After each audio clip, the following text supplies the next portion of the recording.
जब जब चुनाव होता है, गठबंधन की सरकार बनती है तो समर्थन दे रहे दलों के राज्य के लोग, पॉलिटिकल पार्टी के फॉलोअर्स और जो राजनीति के जानकार हैं वो चर्चा करने लगते हैं special category status of the state के बारे में। तो चलिए जान लेते हैं कि ये जो स्पेशल कैटेगरी स्टेटस है ये आखिर होता क्या है। 14th फाइनेंस कमीशन ने ये कहा कि ये जो राज्यों को स्पेशल कैटेगरी स्टेटस दिया जाता है ये सेंट्रल रिसोर्स पे, नेशनल रिसोर्स पे एक बड़ा दबाव डालता है। टैक्स डिवोल्यूशन की 42% की लिमिट तय की। 15th फाइनेंस कमीशन ने भी लगभग वही रखी और 16th फाइनेंस कमीशन जो है वो कितना टैक्स का बंटवारा हो between the centre and the special category states इस पे विचार कर रहा है। ये शुरू हुआ था 1969 में recommendation of 5th finance commission पे, जिसके चेयरमैन महावीर त्यागी थे।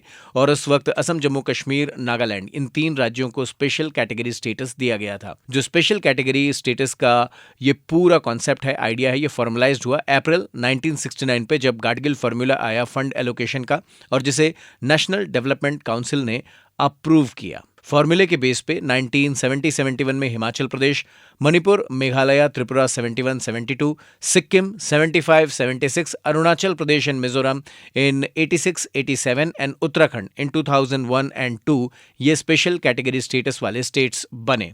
अब ये जो फंड की बात होती है, जो स्पेशल कैटेगरी स्टेटस के राज्य होते हैं वहां पे सेंट्रल असिस्टेंस 90% ग्रांट के तौर पे दी जाती है, 10% लोन दिया जाता है सेंट्रली स्पॉन्सर्ड स्कीम के जरिए। आप कहेंगे अच्छा, तो जो नॉन स्पेशल स्टेटस वाले राज्य होते हैं वहां पे क्या फॉर्मूला होता है?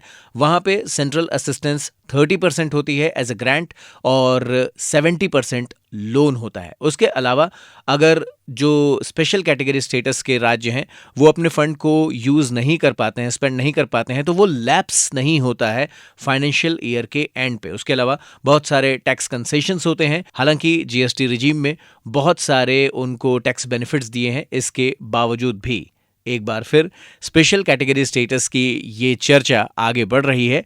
बाकी इसमें क्या डेवलपमेंट होता है आगे देखेंगे।